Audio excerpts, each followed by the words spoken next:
Welcome back. The Senate passed the Fiscal Responsibility Act last night, 63 votes to 36. Just days before the U.S. is set to run out of money, 17 Republicans voted in favor of the bill in the Senate, with 31 opposed. 4 Democrats and Bernie Sanders also voted no.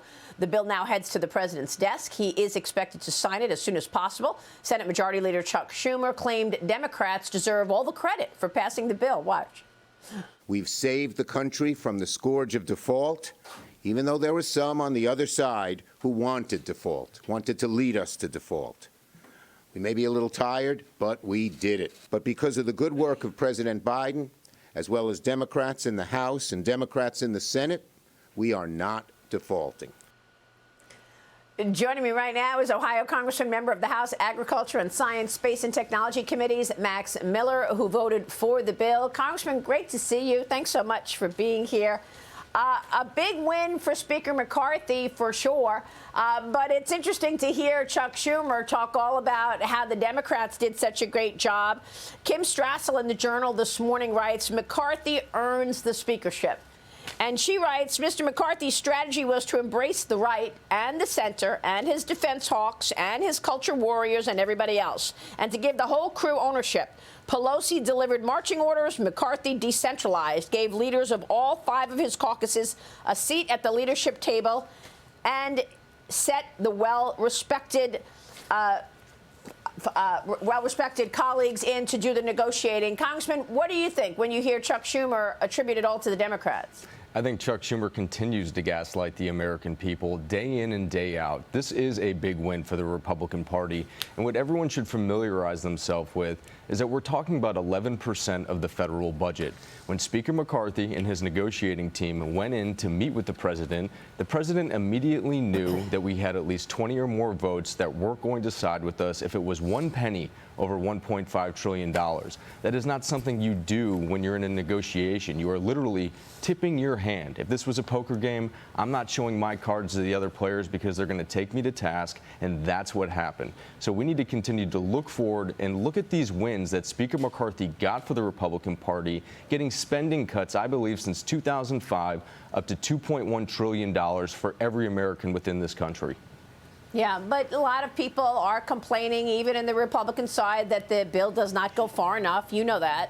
What are your plans and the Republicans' plans to actually try to finish the job? Critics are saying that the spending cuts are not going far enough, that defense spending is not high enough, and the caps that are supposed to be in place for the next 6 years are actually just targets, not real caps that anybody really has to follow. Well, if you look at what we put forward and what we passed, if you remove defense spending and if you remove the veteran spending for this year, we are going to spend less money in this fiscal year than in FY22. And that's what we should be focused on. This is a win for the American people and the Republican Party. And I believe there's been a lot of misinformation put out. We have NEPA reforms that are only going to help the permitting process within our country for oil and natural gas. We have work requirements that are in for welfare programs. We have a lot of great body within this bill, have done a terrific job. Do I think the bill is perfect? Absolutely not. But this is what happens when you are dealing with 1/2 of 1/3 of government. And yes, leverage is a thing. If we want a better bill, I can say this, then we need to win more elections in the Republican Party. We need to take back the Senate, and we need to take back the White House in 2024, and then we will get the most desirable piece of legislation and finally get this country back on track. But what no one can refute is that this does cut $2.1 trillion. For sure. So let me ask you about the 2024 race. Have you decided who you're supporting? We heard from President Trump last night in a town hall on Fox News with Sean Hannity. He laid out his plan to battle the fentanyl crisis. He told Fox News Digital that he would deploy military assets to go after the cartels and put the death penalty on the table for convicted drug dealers and human smugglers. Here's the former president at the town hall last night in Iowa. Watch.